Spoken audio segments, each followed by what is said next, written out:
we go. We'll wait as our participants come in.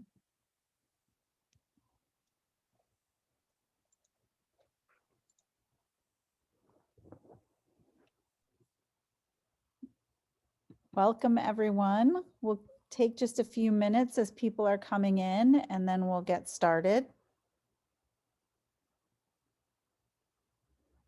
You can see those numbers of participants rolling up. I'll give you a little time. Oop. Okay, in the interest of getting things going, I'm just going to make a few quick announcements and then turn it over. Welcome to all of you to the Virtual College Fair. Today, we're very excited about our session. I want to give you a few housekeeping pieces of information, and then I'm going to let our presenters take over. If you would like to ask a question during this session, there's a Q&A button, and you can type your questions to the presenters at any time. This is a webinar, so your camera and microphone are off. The panelists cannot see or hear you. I'd like to encourage you to sign up for more sessions. This is one of many presentations that are being offered this week. You can find the schedule at strivescan.com/Minnesota. And note that if you really enjoy this and you want to share it with a friend, the recording will be available in about a week at that same site. I'm going to stop sharing and turn off, and I'm turning it over to our presenters. Welcome. Awesome. Thank you so much for that, Beth. I am going to now share my screen so we can get rolling for you all. Thanks again for joining us. We appreciate you being here. It looks like there's a pretty full room, which is exciting for us and exciting for the students that we have here with us. So you're here for University Life in the United Kingdom. Basically how this is going to work is we're going to do introductions first, do a little bit of fact or fiction, ask our panelists some questions, and then really open it up, I think, for the chunk of time that's left, to any questions. So we do hope that you will pop some of those questions in the Q&A so that we can ask them to the students that we have here with us. My name is Alana Stewart. I'm the regional manager for the University of East Anglia. I assist students at all levels in the US as well as Canada, and I am based in Michigan. And I will let my colleague Lindsay introduce herself.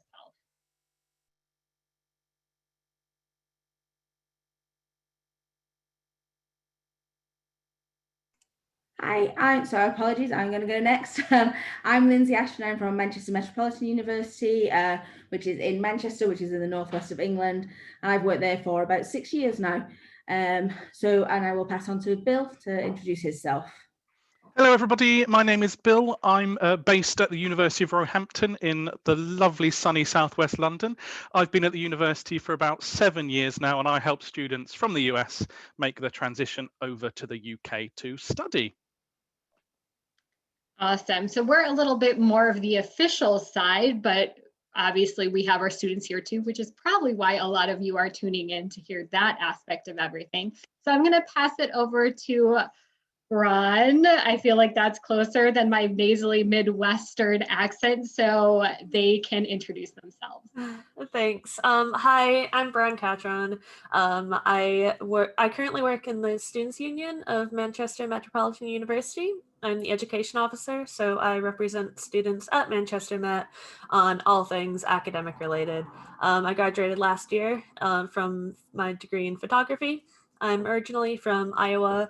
I lived in Massachusetts for about 2 years before moving to the UK, and currently my family is based in Eau Claire, Wisconsin, which, near Minnesota. I've been living in the UK for the past 9 years now. I'll pass on to the next one.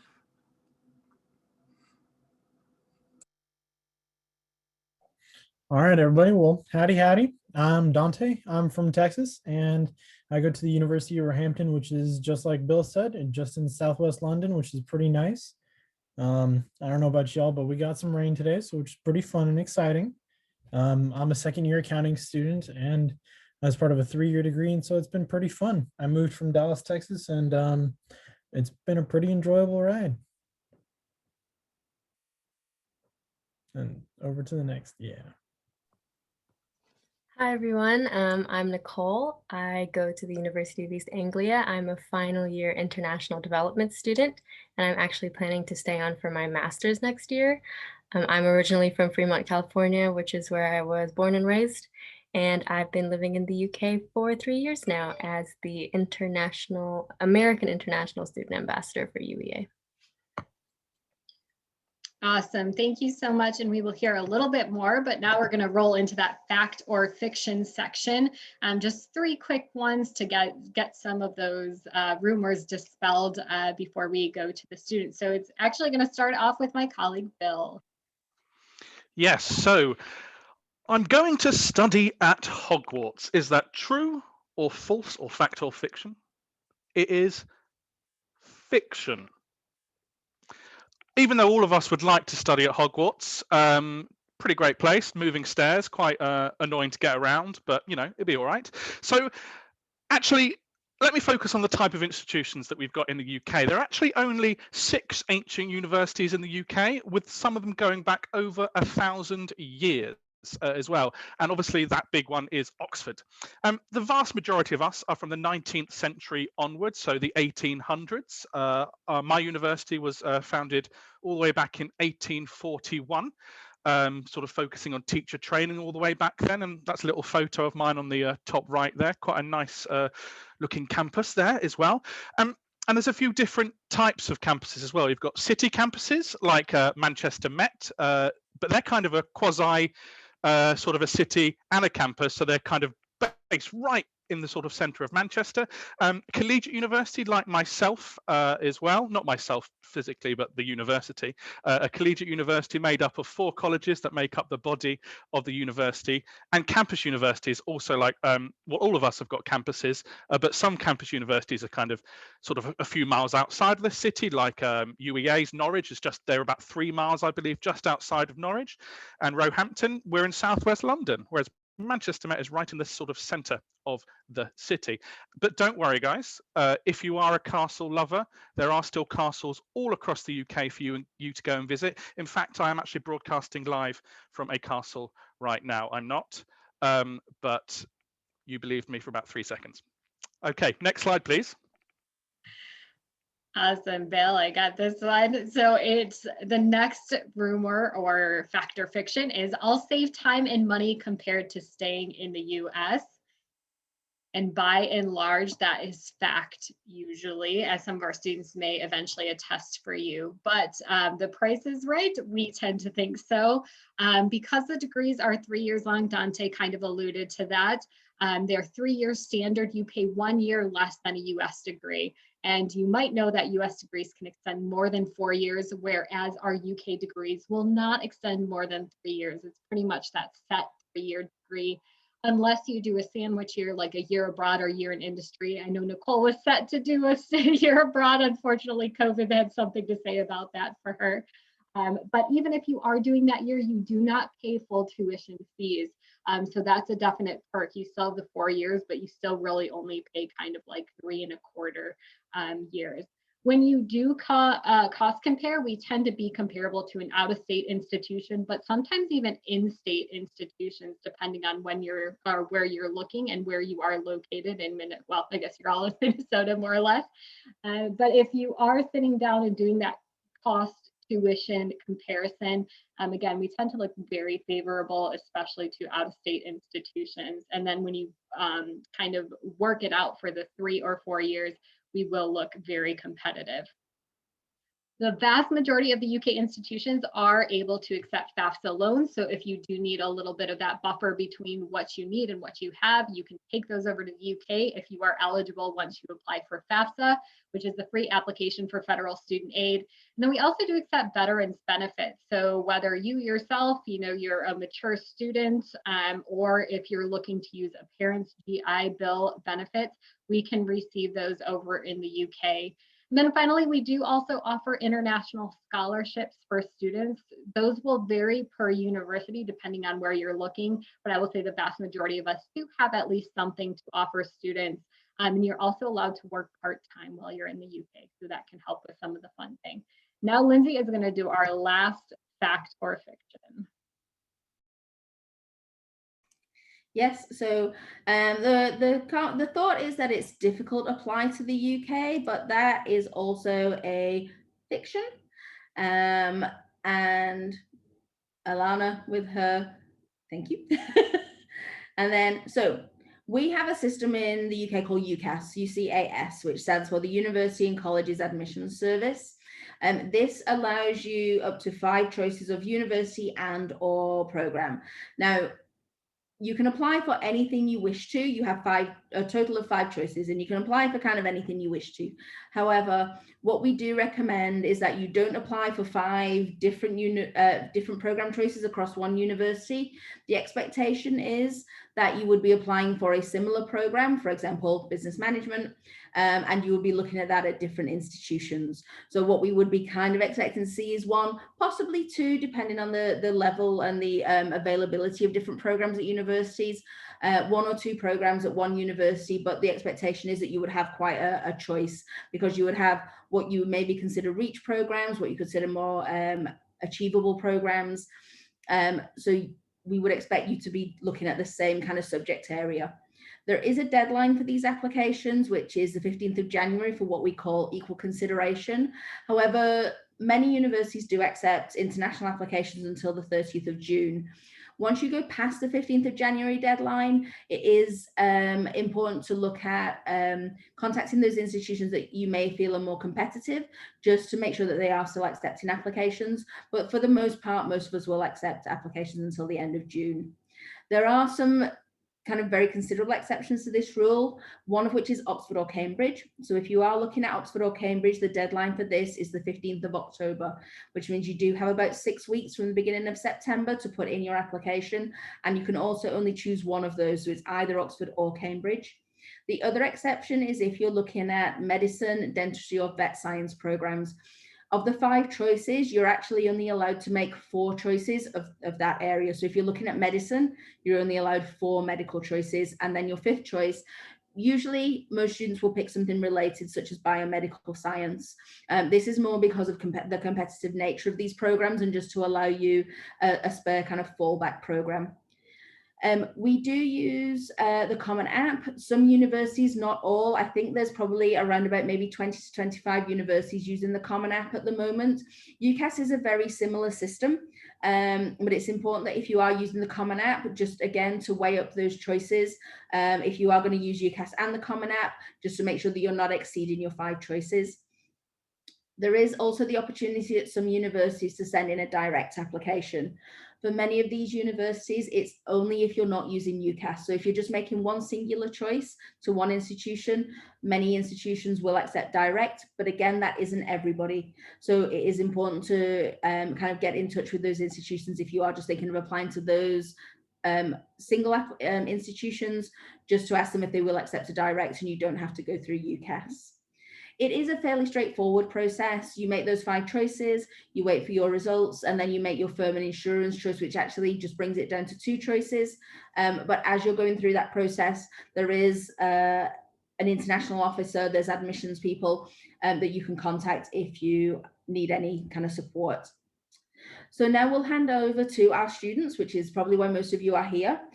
We do have some kind of questions that the students are going to deal with generally, just to give a kind of an idea, and we'll be kind of just offering that to each of them as we go along. So our first question is to do with visa applications. Brian, we'll start with you. I'm doing that in a very selfish way because Brian is my student. So Brian, how did you find the visa process? And I know that having been here for 9 years, it's probably a slightly different to maybe what Dante and Nicole might have found. Yeah, so I've been on like a variety of different visas because I first came here because of my dad's job, and then I switched to a student visa later. The visa process was, I mean, it's kind of a stressful process, but I got a lot of help from the university's immigration office. They were there to answer any questions that I had when I was stressing about, oh, well, what about this question? How do I phrase this answer? They were really invaluable. And for whatever university you apply to, they'll hopefully have an immigration office with people there to answer any kind of questions that you have. Yeah, that's kind of all from me. If Good. anyone else has anything to add. No, that's fine. Nicole, how did you find it? I actually found it quite easy. When I applied to the UK, I actually used an agent called Across the Pond, which helps you put in your UCAS application and also helps you with the visa process. So I got a lot of help from them. It's a free program and it's affiliated with UEA. I also got a lot of help from Alana, and it's a pretty straightforward process. Like, it's a lot of bureaucracy, but you only start it 3 months before you come to university, and the university will help you through it. And I honestly found it pretty seamless. I didn't run into any major issues. A fun fact is that the UK government is offering post-year work visas to students who are beginning courses next year. And so if you join the UK, you'll be able to stay on for 2 years afterwards with a post-study work visa. Yeah. Yes, that's very true. Yeah, thanks, Nicole, for mentioning that. That's a really good point. And Dante, how did you find the visa process? Just like Nicole said, I found it pretty easy, but I didn't go through an agency. I kind of did it on my own and then reached out to Bill and a few others over at Roehampton. And it was pretty easy. You just have to know the timetables are a little bit different than it is in the US. Yeah, that's good. So I think that's a really good point from all three students, that all of our universities do have an immigration kind of team that will support you. So if you do have any questions, there are kind of people within the US that can help you, but if you're working through it by yourself, we do all have immigration teams that can help you with any questions that you might have as you're going through that process. Okay, so the next question we kind of have is, how have you adjusted to academics in the UK? So this is kind of looking at how different it is. We do understand that there are some differences, and we do have a lot of kind of self-directed learning, as we like to call it, in the UK. So I'll go through, I'll not favoritize Brand this time. I'll start with Nicole, and then we'll go through the students just to see how they've found it different and how they've adjusted to studying with us in the UK. So Nicole, if you'd like to start. Sure.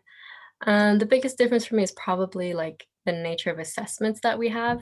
A lot of my friends who study in the US, they have a lot of small assignments, a lot of busy work, whereas most of the assessments that I have are just big essays or single final exams that I take for each module. And for me, that helps me just kind of focus more on my degree, less sort of extra busy work to worry about. On top of that, it's a lot more focused study, so it's a lot more about depth, as opposed to like really general education or like being able to branch out. It's more just focusing on whatever course that you've chosen. And then the last thing is that I've just found that I have a lot better work-life balance here than a lot of my friends who study in the US. I feel like I have a better balance of what the amount of time that my studies take up and my ability to pursue my hobbies and, you know, try new things. I really appreciate that aspect of being able to have a social life and even to have a job on the side of my studies. That's great. Thank you. Dante, how are you finding things? Yeah, it really did shock me, just like Nicole said. I mean, you only have 1 or 2 assignments or just a major exam at the end of the year for your course, which is baffling to me compared to 12 years of education with homework every day, every night kind of thing. But I think the biggest thing transition for me was having that homework every night to having more of an inverted classroom. Over in Roehampton, like a common practice is that like you study outside of the class and come into the class ready to like apply your knowledge, which is always really nice to know. There you go. And Brian, I know obviously you did some of your schooling here as well, as you've been here for about 9 years. So how did you find it going to university? Do you think it's different than what you would have expected if you'd gone to university in the US?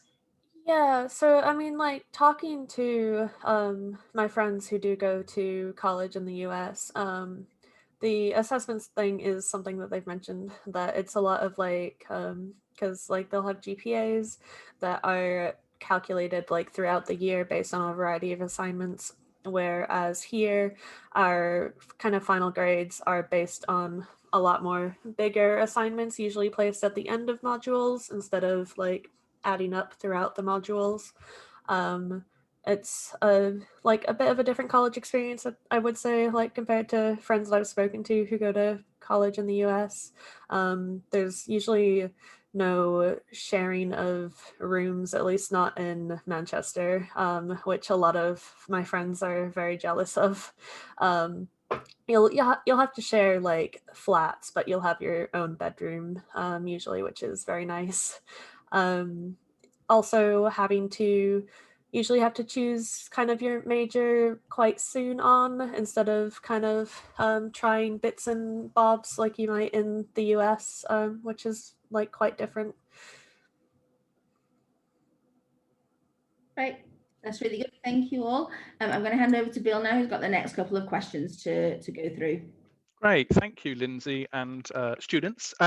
Just a reminder, if anybody wants to ask any questions, you can type them in now and we'll ask them after we've done these set questions. So do rack them up and we will sort of ask them to our students live as well. So this question, I'm going to go for Dante first. So Dante, what do you do outside of the classroom in sort of your sort of life? Thanks, Bill. Right now I'm the college vice president, which is always pretty nice to know. So I do a lot of like volunteering and a lot of planning to help like get student on-life engagement going. That's online roughly because of the pandemic and the lockdown. But I also am a student ambassador. So we also like work with a lot of digital events to try to reach out to students and that nature. Great, thank you. And I suppose, Bran, so you were a student. What did you do in your sort of outside of your studies? Probably some student union engagement, that kind of thing? Yeah, when I was a student, I was involved in a lot of societies at the Students' Union. I was part of LGBT Society. I was vice chair of LGBT Society for 2 years. I was vice chair of Rock Society, which is to do with rock music, not Dwayne The Rock Johnson, which we got asked a lot. I was also part of like gamers and nerds and a lot of other societies. And now I'm the education officer at the Students' Union, which is a full-time role. And I basically represent student voice on anything to do with education issues or academic issues. I sit on a lot of kind of high up university boards and act as a kind of link between the higher ups in the university and the students. Thank you very much. I went for geology when you talked about rocks, not the we rock. got asked about that as well. Yeah, but that's what I was like. Okay. So Nicole, what do you do outside of your class? Well, first of all, like Dante, I am also a student ambassador, so that's my job on the side. But more so, I'm involved in a lot of sports. I play 3 sports. I'm on the gymnastics club, the rock climbing club, and the baseball and softball club, which is where I feel the most American. On the side, I'm in like a little local Norwich band. I play the cello in a band. Norwich is a really like artsy place, so it's really great if you're into like literature or music. You can go to all kinds of gigs and things like that. And then at the same time, I like to travel. I personally really like the countryside. Norwich has a lot of green, so I go on a lot of beach trips with my housemates. Or I've been up to Scotland and I've been like hiking in the Highlands or like sailed a boat on Loch Lomond. So yeah, just a lot of like just really enjoying being an international student. Awesome, thank you so much. Alana, could you go to the next slide, please? So this is a kind of quite a big general question, I suppose. I'm going to go for Nicole first on this one, actually. So what would you find? What are the biggest differences between the UK and the US? And I'm not just talking about we drive on the right side of the road, which is the left side of the road. What's the biggest difference, Nicole? Oh, that's really hard. I should have thought about this beforehand. Right. I'd say in terms of the people, I find the British sense of humor is extremely different to my taste. British people are a lot more, in my opinion, they're a bit more reserved when you first meet them, but I have incredibly genuine friendships once you get to know someone, and the sense of humor just, I never stop laughing around my housemates. In general, I feel like because I'm from California and I'm from the Bay Area, I feel like living out here in Norwich, life just moves at a slower pace. People are a bit more down to earth, and I just kind of appreciate the sort of smallness and like and like I don't know. Yeah, I just like the different vibe. It's very different to where I grew up, and that's exactly why I sought it out. Awesome. I know that one of the things that students always said to me is like, you've only got like 15 channels on your TV, and that kind of thing was one thing that a student said to me. But Bran, you've been here for quite a while now. And you might sort of not remember the before from the US, but what are the main differences that you've noticed? Yeah, I mean, I get asked this question every time that I say that I'm American, and I never really have an answer. One of the things that I have noticed kind of recently, like talking to my American friends, is that there's the length of time to drive places seems different. um, like I was saying that Stonehenge is quite far from me because it's about 3-4 hours, and my friends are like, well, we just drove to Vermont last weekend and that was a 4-hour drive. Like if I was 4 hours from Stonehenge, I'd go there all the time. But here that's the other end of the country, and that's ages away. And not many people here have cars, but there is a lot of public transport available, which is nice. Great, yeah. I suppose if I was to drive for 4 hours, I'd want to be in France personally. Yeah. But you know, it's that kind of, yeah. We're not a huge country, and you can see a lot in a short space of time, really. So Dante, you've been here for sort of coming up to 2 years now. So what are the biggest differences that you've kind of found in your time here? For one, y'all don't say y'all. That's true. Over in the South, especially in Texas, everyone sounds the same. But a lot of the, I guess, different like tone complexions, like when someone speaks, you don't pick it up as soon as you first ask them. You ask them to repeat themselves, you apologize 1,000 times over, but it definitely does take some getting used to. That, and then coming from a very sort of calming pace, like opposite of Nicole, where it's a very mellow area, to London life, where it's very high pace. No, city never stops, never sleeps. We just keep going, no worries. Coffee is your friend. It's a very big change. So I'm liking it, but it's a lot to get used to. Great, that's really interesting. I know that sort of students have different experiencing sort of what is the difference, and myself, Lindsay and Alana always think, well, maybe it's this, maybe it's that, and it's always interesting to hear your guys' opinions. Just a reminder to all our people watching, please ask away in the Q&A, feel free to. So I'll go on to our next slide, which I think is over to Alana. Yes, it definitely is. So we're going to start some of the Q&A. There are some questions that popped up that may be better suited for me, Bill, and Lindsay. So with the students, again, we're a little bit more of the technical side of things. The students can offer up their experiential side of things too, although we'll frame these in a way so that maybe the students can answer them. The first one is, and of course, students, if you do not know, just feel free to shake your head or, just be, ask for sure. But would moving to the UK be different for a Canadian citizen? Does anybody have any Canadian friends that they've met and possibly, spoken to about with this? Anybody? No. So Bill or Lindsay, do you want to take this one really quick? Lindsay will. I can do that. I cover Canada as well. I find that the Canadian students possibly maybe, I'm not going to say find it a little bit easier, but I think Canada has maybe slightly more. We have, obviously the Queen is also their kind of monarch as well.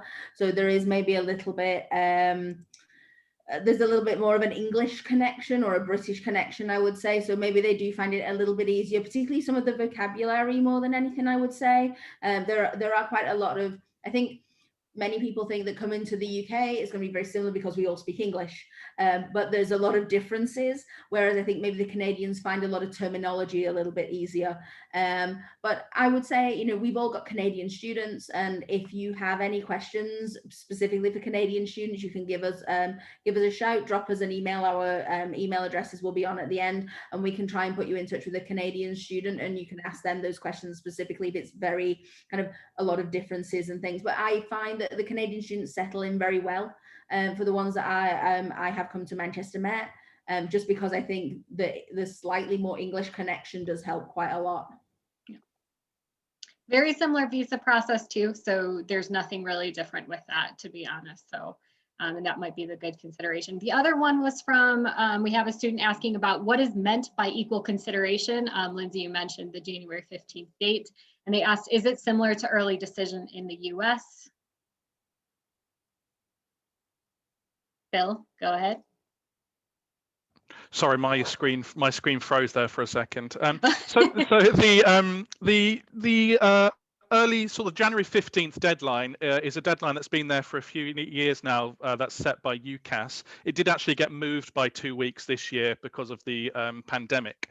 So it was like January the 29th. This just means that all the applications that come in by this date have to be looked at equally by all the universities. So we can't go, you know, say if like Jason and John apply on the 28th and 29th of December, their application is taken absolutely equally as sort of the up till the 15th. So, you know, they can send in applications all the way up to then. But say if Jason applied after the 16th and John applied on the 15th, Jason's application on the 16th, he might not get an offer because technically the course for competitive courses could be full. But lots of us do have rolling admissions. You know, I can receive applications right sort of, you know, a lot later than maybe some of your US colleges can. But yeah, it's just keep an eye on the deadlines on all the universities' websites. There are a few dates and the process is quite simple. And there are people like myself, Lindsay and Alana, and who can help you throughout. Awesome. So yeah, not like early decision at all, really, at the end of the day. So yeah, again, if you do have any questions, let us know. So now this next question is, what is the process like if you choose to switch your major while in school? And if any, we're going to have Lindsay take this one more officially, but if any of the students potentially know somebody that has tried to do this or has done this, feel free to pop in too. I would just like to say it's because when you come into the UK, you choose your major when you make your application. So it does make it more difficult to switch. There's no kind of undecided or anything like that. You can't just come in and do the general ed and then make your decision. You do come in choosing your major, which we just called your subject area. We don't call it a major in the UK. So it does make it more difficult. However, if you are on something that's maybe a little bit more generic, so for example, for us as an example, and this won't be the same for all universities, and this is also where it makes things slightly more difficult. For us, if you come in on some of our, maybe our engineering programs or our computing programs, the first year of some of our programs is kind of very similar. So actually switching to a similar program in the same department isn't that difficult. But again, that's only certain programs in certain departments. If you're coming in, say you're interested in something like fashion, but then actually partway through you decide that's not what you want to do and you want to do something like sociology, that's a very different thing. And we know that in the US, you do have a bit more flexibility to do that kind of thing. In the UK, that doesn't happen. We are funneled quite through school to kind of come to a point where when we go to university, we've picked our subject area. That's what we're going to study for the whole time. So this is why we encourage our students, when you're looking and you're looking at those universities, that you do a lot of research into the subject area, not just the university that you're interested in, but the subject area, to make sure that it is what you want to do, because switching isn't the easiest thing in the world to do. So if you are wanting to make a major switch from something such as fashion to say sociology, the expectation is that you would drop out, you would leave, and you'd make an application for the next year. And this also may have visa implications and things like that. So it is important to make sure that when you do your research, that the program you want is the program you're going to study for the whole time, and you're not going to be chopping and changing and switching a lot. Yep, and that's pretty much the same for all of us. So try to know what you want to do, because you could be starting over if you do decide to change your mind, which we don't want. Really, we don't want that for you. Not that we don't want it, but we don't want that for you. So the next question, so this is great. We'll be able to pass this back to students, and there's actually two people with a very similar question. But how will students be able to access healthcare? So do we want to go ahead? Let's go with, everybody's choosing their own, and I feel guilty doing that. Let's go with Dante. What is the deal with healthcare in the UK? So in your visa application process, the 3 months prior to stepping foot in the country to start your course, you attach your National Health Service information and create a platform while you fill out your visa. So that way it comes in tandem. And then anytime you get sick here in the UK, you're treated as a UK resident. So you can access all of the hospitals, the features, go to a general practitioner, or otherwise known as like a family doc back home, and so forth. Nicole or Brand, do you have anything else to include on that? Healthcare? Yeah, I can just say like, yeah, it's totally free. I remember the first time that one of my housemates got appendicitis and she just walked in, got treated and walked out, and that was just amazing to me. I personally, all my housemates are paramedics, and I have a lot of respect for the NHS, and I think it's just amazing the kind of healthcare you're able to access here. Yeah, it really is amazing. You do pay a healthcare surcharge as part of your visa application, but it's all rolled in, so there's no like hidden costs or anything. But yeah, you get free healthcare, and that includes anything that a normal UK citizen would get as part of the NHS. All right, and last one, and then I'm going to turn over to Bill so he can facilitate a tiny bit.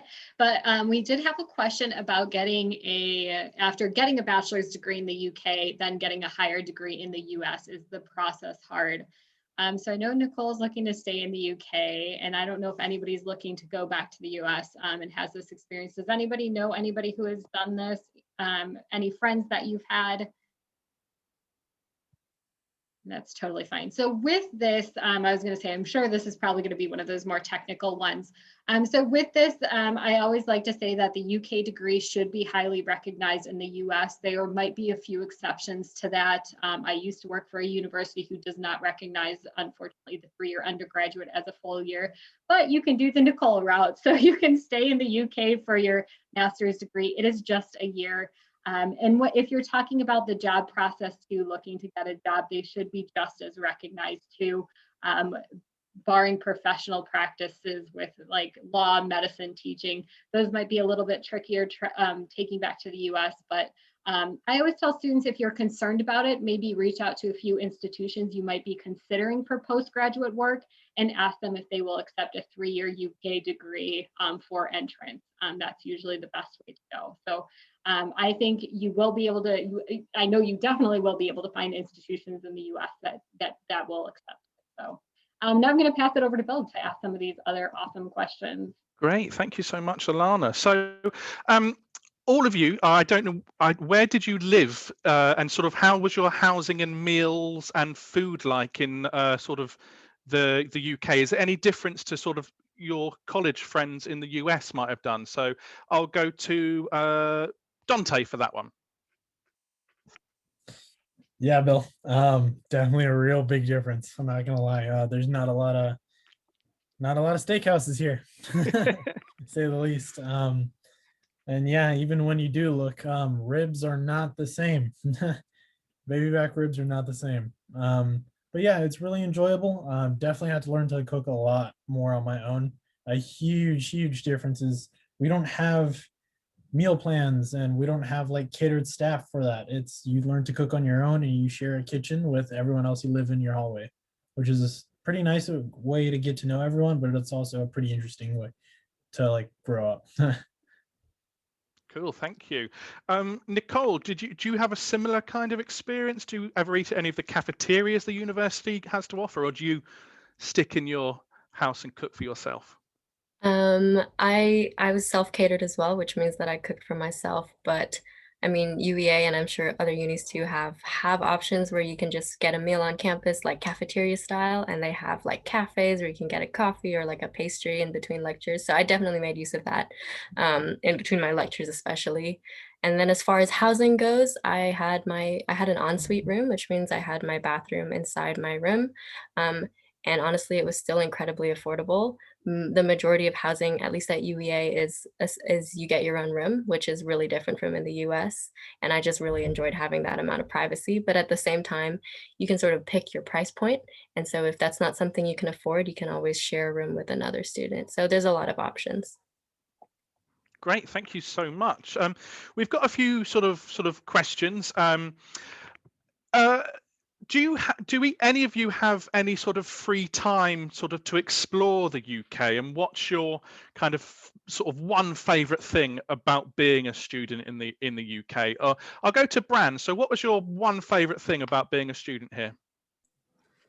Ooh, that's I don't know. Well, I really like Manchester as a city. It's kind of it's a good balance between being like a huge city and not being totally daunting. Like I can walk across the city in probably about 40 minutes, which is nice. So I can walk everywhere that I would ever want to go. That's probably my favorite thing about being a student here. Great, thank you. Nicole, what's your favorite thing? It's probably to do with UEA. I like how I really find it so incredibly warm and welcoming. Like I'm like a big sports person, and I know that there's a lot of pressure in the US to like be really good at the sport when you join it. But here it was so easy for me to just pick up a new sport like climbing or join the baseball and softball society, and also just having an insane amount of free time to be able to do this, to pick up hobbies that I'd left behind in high school because I was too busy. So I've just been able to have a much more well-rounded life here, and that's what I appreciate most. Great, thank you so much. And Dante, over to you. What's your sort of one favorite thing about being in the UK? It's gonna sound really tacky. I like that I'm able to go grab a coffee and go see a new view of downtown London every day. I always think that's pretty cool. That is quite cool. So I'm conscious of our time, so we don't want to sort of run out. So we might have to sort of shorten some of our answers and sort of make it to sort of be one words. But we've popped all of our contact details up on there, so you can get in contact with the three of us as well. You can also speak to Nicole and Bran. That's their email addresses there, and also Dante is available to chat to on Roehampton's UniBuddy system as well. So you can always chat to him on there. We've got a question about modes of transport, actually. So which mode of transport do you use the most? Would you recommend having a bicycle or a scooter? So quickly, Nicole. I have a bike, and fun fact, UEA has this thing called Dr. Bike on campus where you can just go and get your bike fixed for really cheap. Awesome. Dante, how about you? My own two legs.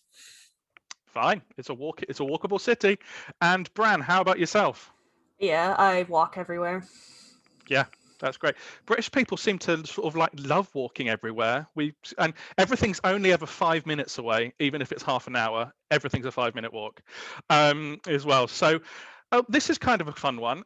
How did you adjust to meeting people in a new country? So Bran, I know you've been here for a while, but how did you sort of make that first conversation?